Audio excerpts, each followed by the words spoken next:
오늘의 성경 말씀은 요한복음 4장입니다. 요한복음 4장 19절에서 26절까지 보겠습니다.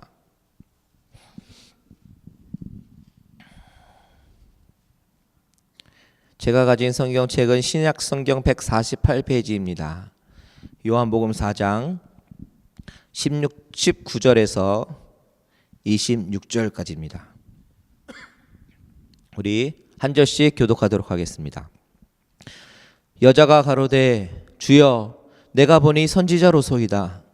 우리 조상들은 이 산에서 예배하였는데 당신들의 말은 예배할 곳이 예루살렘에 있다 하더이다. 예수께서 가라사대 여자여 내 말을 믿으라. 이 산에서도 말고 예루살렘에서도 말고 너희가 아버지께 예배할 때가 이르리라. 너희는 알지 못하는 것을 예배하고 우리는 아는 것을 예배하노니 이는 구원이 유대인에게서 남이니라. 아버지께 참으로 예배하는 자들은 신령과 진정으로 예배할 때가 오나니 곧 이때라. 아버지께서는 이렇게 자기에게 예배하는 자를 찾으시느니라. 하나님은 영이시니 예배하는 자가 신령과 진정으로 예배할지니라. 여자가 가로되 메시아 곧 그리스도라 하는 이가 오실 줄을 내가 아노니 그가 오시면 모든 것을 우리에게 고하시리이다. 예수께서 이르시되 내게 말하는 내가 그러라 하시니라. 아멘. 잠시 기도하시겠습니다. 하나님, 이 시간에 하나님 말씀 앞에 겸허한 마음으로 낮은 마음으로 나아갑니다. 하나님께서 이 시간에 말씀하여 주시고 성령의 기름을 부어 주시고 우리 마음에 단비를 허락하여 주시옵소서. 우리의 영의 길을 열어주시고 믿음으로 듣게 하시고 믿음으로 반응하게 하여 주시옵소서. 예수님의 이름으로 기도합니다. 아멘. 지난 일주일 보내면서요 너무 감사했어요. 은혜 자체였습니다. 아까도 말씀드렸지만 40일 특별 새벽 예배가 이렇게 은혜로울지는 저도 기대를 못했어요. 지난주에 제가 주일날 설교하면서 앞으로 우리가 나아갈 수 있는 것은 기도밖에 없다고, 아말렉과의 전투에서 승리하는 비결은 기도밖에 없었는데 기도밖에 없다라고 여러분 같이 기도하자라고 말씀드렸는데요. 정말 매일매일 부흥회가 이어지고요. 기도 소리가 점점 커지고 정말 하나님께서 성령의 불을 붙여주시는 것 같았습니다. 여러분들이 그렇게 열심히 매일매일 나오시는데 그것을 열심을 바라보면서 이 목회자인 제 마음도 그렇게 행복했는데 그것을 바라보신 우리 하나님께서는 얼마나 행복하셨을까, 얼마나 기쁘셨을까를 생각해 보면서 하나님께서 우리의 기도를 들으시고 우리 교회 가운데 성령의 바람을 불게 하실 줄 믿습니다. 지난주에는 그렇게 아말렉과의 전투를 바라보면서 기도라는 주제로 말씀을 나눴는데 오늘은 예배라는 주제로 이야기를 나누려고 합니다. 저는 믿는 가정에서 태어나서 어려서부터 교회를 다녔기 때문에 주일이 되면 교회 가는 것이 당연하게 여겨졌었습니다. 교회 생활은 그저 제 생활의 일부였고 저의 가정의 문화였습니다. 그러다 보니까 왜 교회에 가야 되는지, 가서 왜 예배를 드려야 되는지 생각해 볼 수 있는 시간이 없이 교회에 출석하게 되었어요. 우리도 지금 현재 이 시간에 예배 가운데 앉아 있지만 우리가 정말 끊임없이 스스로 되물어 봐야 되는 질문은 우리가 이 자리에 왜 있어야 되는가에 대한 그런 질문이 필요합니다. 우리는 왜 예배를 드려야 되고 이 예배는 내 삶에 어떤 의미가 있는가를 생각해 봐야 되는 거예요. 여러분, 우리는 왜 예배를 드립니까? 지난 특세 둘째 날에도 잠시 살펴봤지만 우리가 예배를 드리는 이유는 하나님께서 우리를 예배를 드리는 존재로 창조하셨기 때문에 그렇습니다. 우리를 지으신 목적은 하나님을 영화롭게 하기 위해서 창조하셨어요. 그래서 풀들도 나무들도 저마다 자기들의 삶을 영위해가면서 그들의 그 푸르름으로 하나님을 찬양합니다. 최대한 아름답게 그들을 표현하면서 그들을 창조하신 하나님을 바라보게 만드는 거예요. 그것이 자연이 하나님을 경배하는 방법입니다.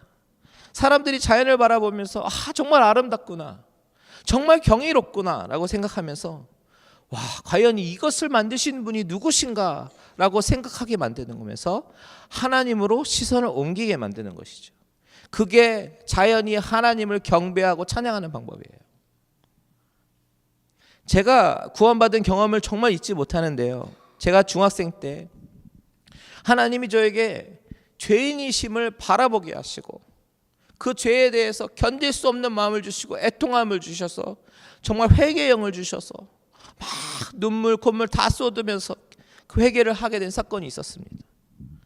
그런데 그 이후에 놀라운, 정말 말로 표현할 수 없는 기쁨을 경험하게 되었거든요. 그리고 그날 밤 잠을 자고 그 다음날에 눈을 떴는데 온 세상이 다 바뀌어져 있는 거예요.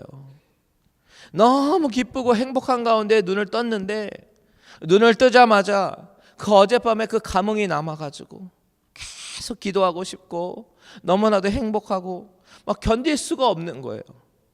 밖에 나갔는데 아침 햇살에 비추는 아주 이쁜 나뭇가지에 앉아서 지저귀는 그런 새들을 바라보면서 넋놓고 바라보고 있었어요.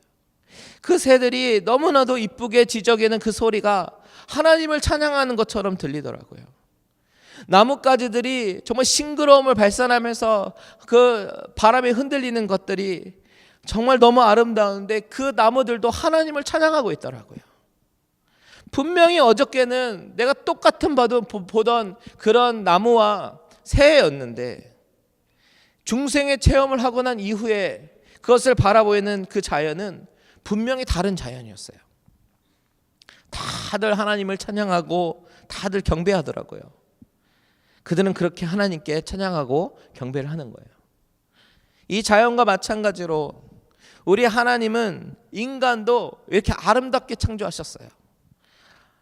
그래서 타락 이전의 인간은요, 하나님께 영화롭게 하는 방법은 하나님과 walking with God, 하나님과 동산을 같이 거닐면서 하나님과 대화를 하면서 하나님과 깊은 교제 가운데 거하면서 그리고 동산에 있는 각종 나무의 실과를 따 먹으면서 하나님의 축복을 누리며 사는 것, 그것이 하나님께 예배하고 경배하는 것이었습니다. 그런데 아담의 범죄 이후에 에덴 동산에서 쫓겨난 이후에는 그때부터는 피 흘림이 있는 그런 제사를 드렸어야 합니다. 피 흘림이 없은즉 죄 사함이 없다라고 말씀하셨는데 흠이 없는 동물을 잡아다가 가죽을 벗기고 각을 뜨고 피를 흘리게 하면서 죄의 싹은 사망이다라는 것을 고백하게 만드시는 거예요.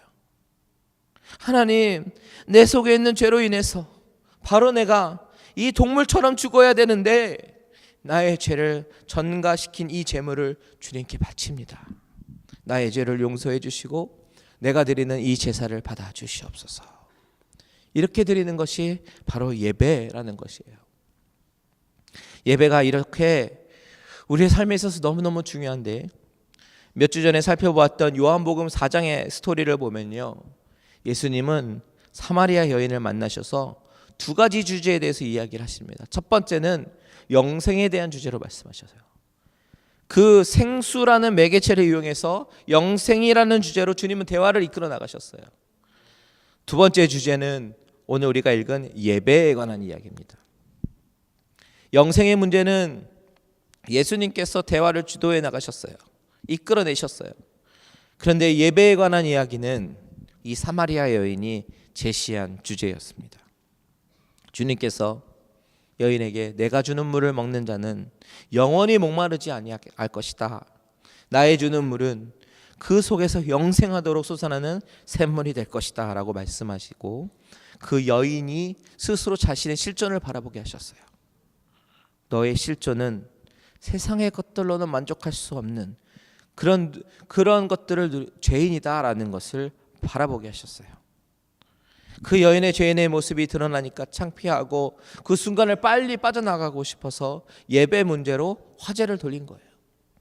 19절 20절 우리 같이 한번 읽겠습니다. 19절 20절 시작. 여자가 가로되 주여 내가 보니 선지자로소이다. 우리 조상들은 이 산에서 예배하였는데 당신들의 말은 예배할 곳이 예루살렘에 있다 하더이다.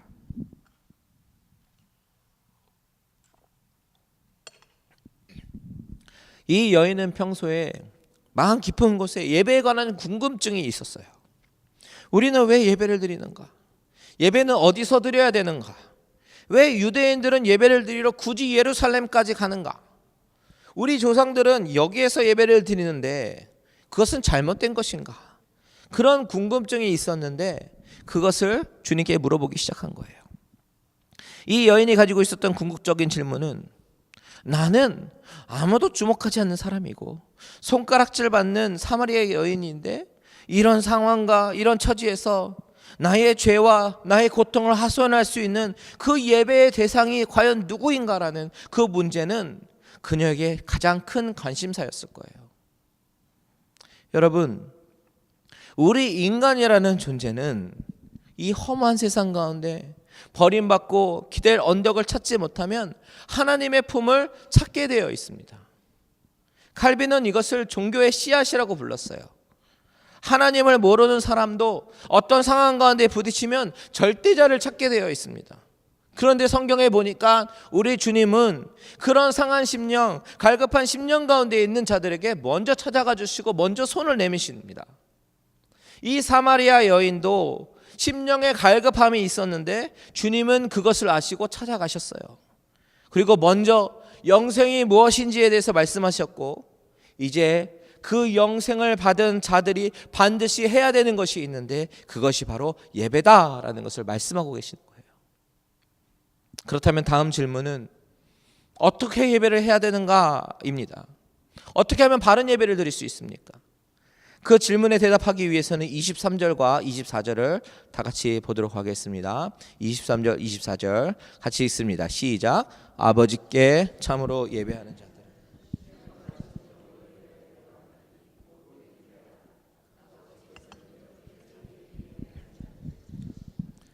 하나님은 영이시니 예배하는 자가 신령과 진정으로 예배할지니라. 자, 주님께서 예배에 대해서 본격적으로 말씀하시는데 23절의 시작은 어떤 단어로 시작합니까? 아버지께라는 단어로 시작합니다. 우리는 이 부분을 주목해 봐야 돼요. 우리가 예배해야 될 대상은 바로 아버지입니다. 하나님 아버지라는 거예요.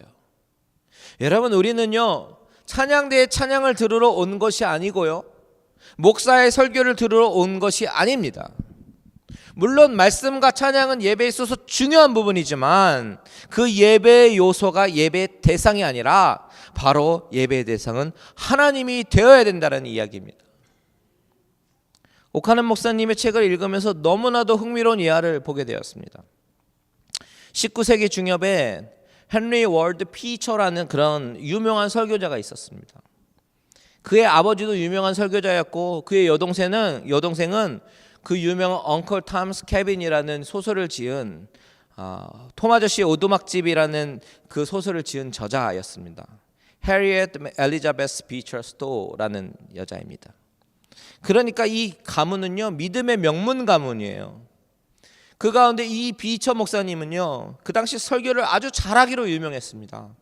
그러니까 설교를 할 때마다 사람들이 막 모여들기 시작하는 거예요. 어쩔 때는 앉을 자리가 없어서 교회 밖에서 기다리면서 예배를 드릴 때도 있었다라고 기록합니다. 그런데 어느 날 주일날 예배 시간에 이제 찬양하고 기도하고 이제 설교 시간이 되었는데 교인들은 당연히 이 비처 목사님께서 설교할 거를 기대하고 있었어요. 그리고 귀를 쫑긋 세우고 있었는데 갑자기 비처 목사님이 아니라 잘 알지 못하는 게스트 스피커가 온 거예요. 강사 목사님께서 오신 거예요. 그러니까 사람들 중에서는 막 실망하는 분위기가 막 형성이 되면서 심지어 어떤 사람들은 자리에서 일어나서 나가기 시작했다는 거예요. 이것을 본 강사 목사님께서 여러분 가운데 헨리 비처 목사님을 예배하러 오신 여러분들은 지금 다 나가십시오. 그렇지만 하나님 아버지께 예배하러 드리기 위해서 오신 분들은 그 자리에 앉으십시오 라고 그렇게 말했다고 합니다. 그 이야기를 듣고 나가려고 했던 사람들은 마음에 찔려서 대부분 자리에 다시 앉았고 그래도 나간 사람들 아주 극소수에 불과하다라는 기록이 있습니다. 여러분, 이 이야기가 우리에게 시사하는 바가 무엇입니까? 우리는 주일에 예배 드리러 나온다고 하면서 하나님께 예배를 드리러 나옵니까? 아니면 목사의 설교를 들으러 나옵니까? 물론 하나님의 말씀의 선포가 예배에 있어서 중요한 부분이긴 하지만 설교가 목적이 되어서 그것이 대상이 돼서 나온다면 그것은 잘못된 예배예요. 예배의 대상은 오직 하나님이셔야 됩니다. 설교는 예배의 한 요소일 뿐이지 예배 자체는 아니에요. 마찬가지로 예배 안에 우리에게 감동이 되는 찬양, 이것이 우리의 예배 대상이 되면 안 돼요. 우리 안에 혹시 그런 마음이 있었더라면 예배의 대상을 확실히 정립해야 됩니다. 예배의 대상은 하나님밖에 없는 줄 믿으시기 바랍니다. 이것을 잊지 마시고 우리 갈릴리 은혜교회는 오직 우리 하나님, 나를 지으시고 나를 사랑하시고 나를 구원하신 그 하나님만을 경배하며 예배 드리기에 힘쓰시는 그런 교회가 되시기를 주님의 이름으로 축원드립니다. 그렇다면 진정한 예배는 어떤 예배인가? 주님께서 가르쳐 주시는 진정한 예배에 대해서 보겠는데 오늘 24절을 같이 한번 보겠습니다. 24절 시작. 하나님은 영이시니 예배하는 자가 신령과 진정으로 예배할지니라. God is spirit, and His worshippers must worship in spirit and in truth. 진정한 예배라는 것은 in spirit, 영으로 예배하고 in truth, 진리로 예배하는 것을 이야기하는 거예요. 첫 번째 in spirit, 영으로 예배한다는 것은 무슨 뜻이냐면 두 가지인데 첫 번째 성령 안에서 예배하는 것, 성령의 임재 가운데 예배드리는 것이 in spirit입니다. 두 번째는 우리 예배드리는 예배하는 사람이 영으로 예배드리는 것이 in spirit이에요. 이 spirit이라는 것을 이해할 때 영은 우리의 의지뿐만 아니라 마음의 느낌, 감정, 정서 이 모든 것을 포함하는 것입니다. 여러분, 마음이 없는 예배는요 죽은 예배예요. 우리가 주일에 교회당에 앉아서 예배드린다고 하지만 그렇게 앉아서 예배드린다고 다 예배가 아닙니다. 중요한 것은 무엇입니까? 마음이 드려지고 있는가? 이것을 하나님께서 중요하게 여기신다라는 것이에요. 예배는요 편안하게 앉아서 감상하고 때로는 노래하고 말씀을 듣는 것이라고 예배를 착각하면 안 됩니다. 예배는 전심을 다해서 나의 마음을 드리는 것임을 꼭 기억하시기 바랍니다. 예배의 순서에 따라서 일어났다가 앉았다가 사도신경 고백하고 성가대 찬양 듣고 이런 형식의 문제가 아니라 그 순서를 통해서 마음을 드리는 거예요. 일어나는 것은 마음을 다해서 찬양하고 마음을 드리기 위해서 일어나는 것이고, 찬양하는 것은 우리의 마음의 고백을 그 곡조로 표현하는 것이고, 대표 기도자가 기도할 때 하나님 이것이 나의 기도의 대신입니다.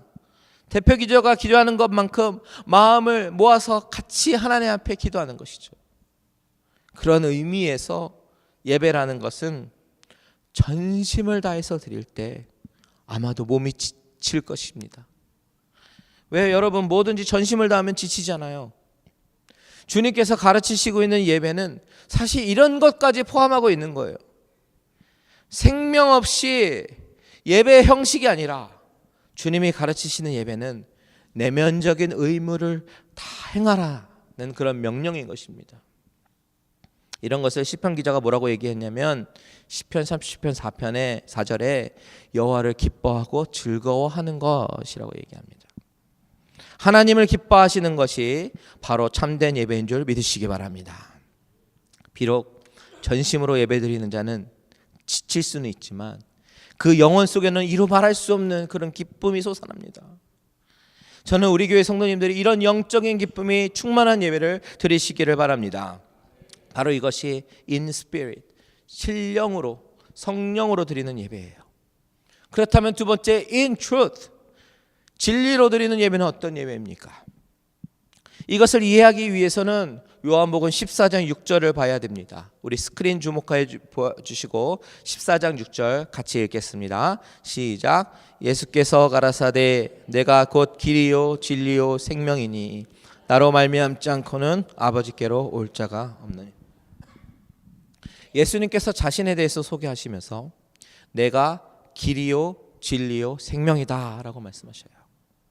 I am the way and the truth and the life. 이렇게 말씀하십니다. The truth 누굽니까? 예수 그리스도예요. 예수님이 진리신데 주님께서 나를 말미암지 않고는 아버지께로 올 자가 없다.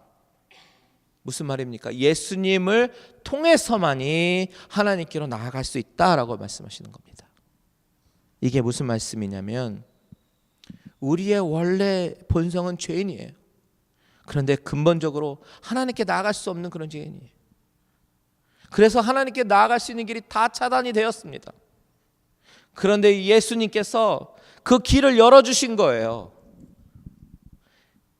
피 흘림이 없으면 죄사함이 없기 때문에 그동안은 어린 양을 잡아서 안수해서 내 죄를 전가시키고 그 양의 피를 흘리게 하면서 죄사함을 받게 하는 그 방식의 제사가 이제는 예수님께서 친히 어린 양이 되어주셔서 십자가에서 피를 흘리시고 우리의 죄를 담당하시고 이제 근본적으로 하나님 앞으로 나아갈 수 없었던 죄인을 하나님으로 나아갈 수 있는 아들의 신분으로 바꿔주신 거예요.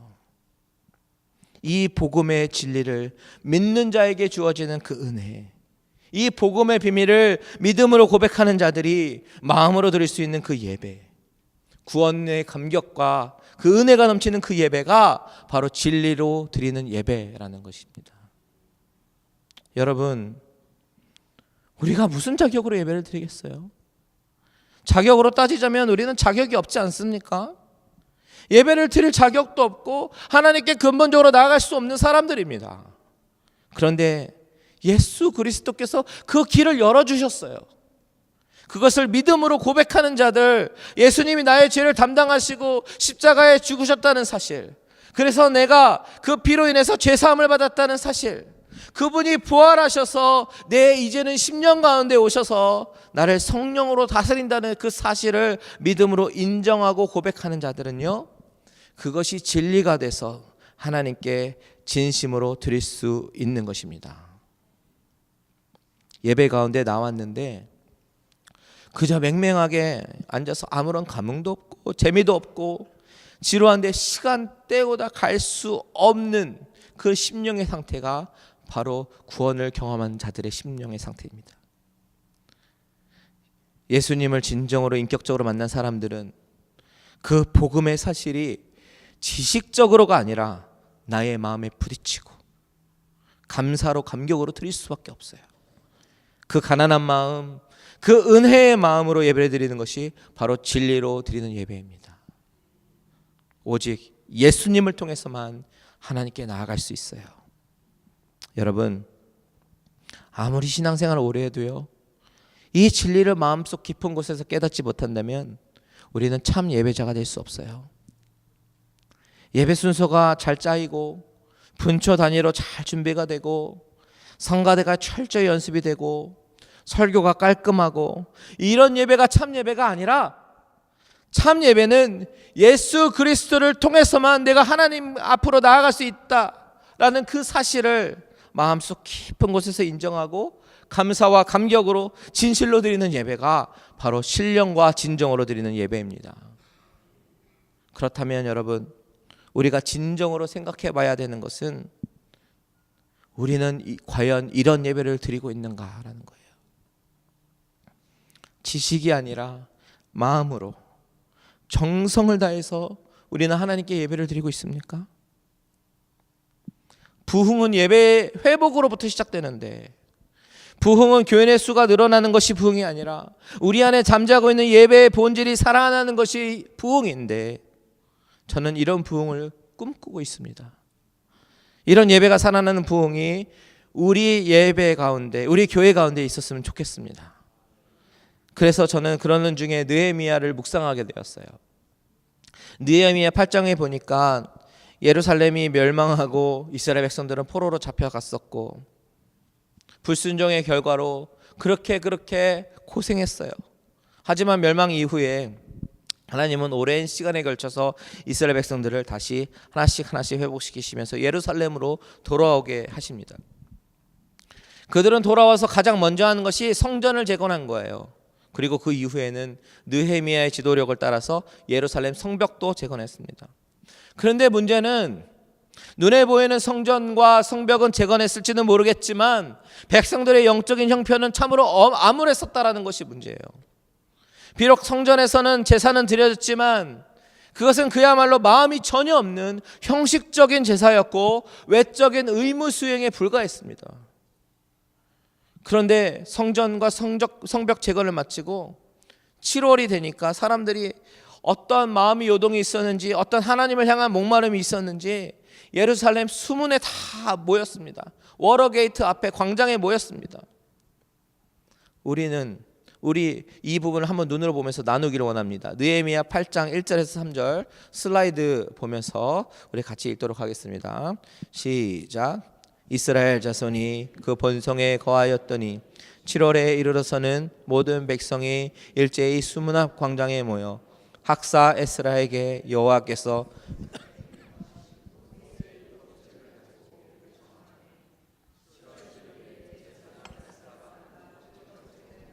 남자 여자 무릇 알아들을 만한 회중 앞에 이르러 수문 앞 광장에서 새벽부터 오전까지 남자 여자 무릇 알아들을 만한 자의 앞에서 읽음에 뭇 백성 하나님의 말씀의 사람인 학사 에스라. 학사라는 것은 스크라이브, 그러니까 서기관을 의미하는데 이 서기관 에스라는 모든 백성들, 남자와 여자들, 그리고 다 율법을 알아들을 수 있을 만한 모든 사람들 앞에서 율법을 읽고 그 뜻을 이해할 수 있도록 설명해 주셨어요. 언제부터요? 새벽부터 시작해서 정오까지. 그러기를 계속했습니다. 그리고 에스라 옆에서 율법에 익숙한 그 레위 사람들 몇몇이 그를 도와가지고 백성들에게 하나님의 말씀을 이해할 수 있도록 설명해 주었습니다. 그랬더니 어떤 일이 일어난 줄 아세요? 8절과 9절 같이 한번 보겠습니다. 시작. 하나님의 율법책을 낭독하고 그 뜻을 해석하여 백성으로 그 낭독하는 것을 다 깨닫게 하매 백성이 율법의 말씀을 듣고 다 우는지라. 총독 느헤미야와 제사장 겸 학사 에스라와 백성을 가르치는 레위 사람들이 모든 백성에게 이르기를 오늘은 너희 하나님 여호와의 성일이니 슬퍼하지 말며 울지 말라 하고 백성들이 율법을 깨닫게 되니까 막 울기 시작합니다. 자기들의 죄를 깨닫고 회개하기 시작한 거예요. 이게 복음의 능력입니다. 말씀의 능력이에요. 하나님의 말씀은 어떤 좌우의 날선 검보다 예리해서 심령의 골수를 쪼개는 그런 능력의 말씀입니다. 그러니까 사람들이 죄를 깨닫고 회개하고 울기 시작하는 거예요. 그때 백성의 지도자들이 뭐라고 하냐면 울지만 말고 오히려 하나님을 위해서 기뻐하라 라고 얘기합니다.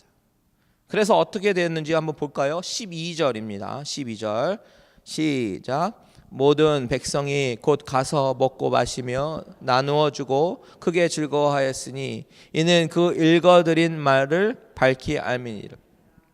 백성들은 먹고 마시며 크게 즐거워했는데 이런 해프닝이 일어난 이유가 이는 그 읽어드린 말을 밝히 알미니라.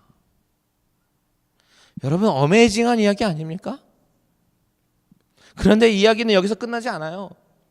그 다음날 백성의 지도자들이 에스라에게 왔습니다. 그들은 율법의 말씀을 더욱 밝히 알고 싶다고 더 이야기해달라고 얘기하는 거예요.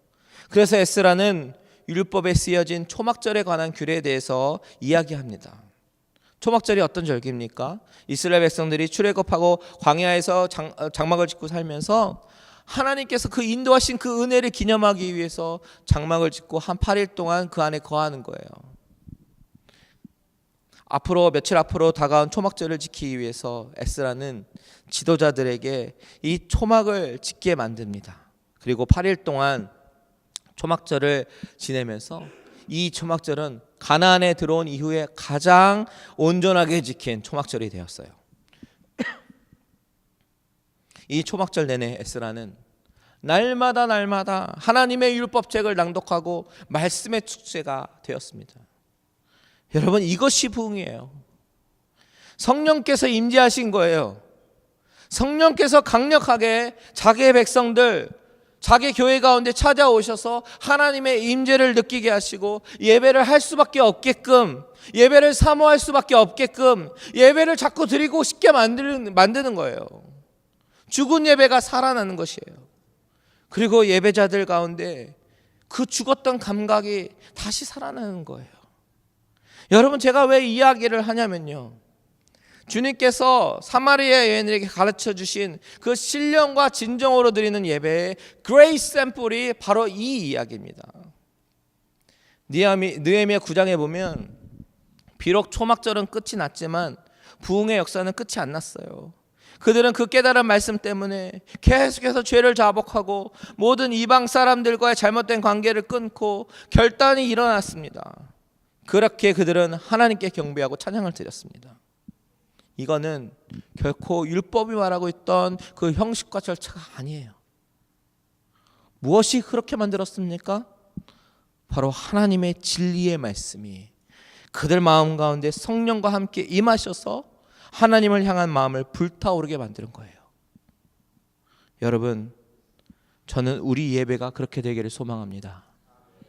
그래서 저는 이렇게 기도해요. 하나님, 우리의 예배 가운데 하나님께서 하나님의 이 엄청난 진리의 말씀을 우리로 하여금 깨닫게 하여 주시옵소서. 에스라 때의 그런 역사가 우리 갈릴리 은혜교회 가운데 일어나게 하여 주시옵소서. 저는 주님께서 우리에게 그런 예배를 주시기를 소원합니다. 우리의 모든 예배가, 매 주일마다 드리는 예배가 신령과 진정으로 드리는 참된 예배가 되고, 성령께서 놀라운 기름을 부어주셔서 우리가 마비되었던 우리 영적인 감각이 회복되고, 그 하나님을 향한 그 거룩하심을 향한 그 우리의 감각을 회복시켜 주시고, 하나님을 그렇게 뜨겁게 사랑하는 그런 역사가 있기를 소원합니다. 그렇게 하기 위해서 우리 한 사람 한 사람이 이런 참된 예배자가 되어야 합니다. 그래서 이렇게 신령과 진정으로 드리는 예배, 부흥이 있는 예배를 날마다 드리게 되시기를 주님의 이름으로 축원드립니다. 다 같이 일어나셔서 우리 하나님 앞에 찬양합니다.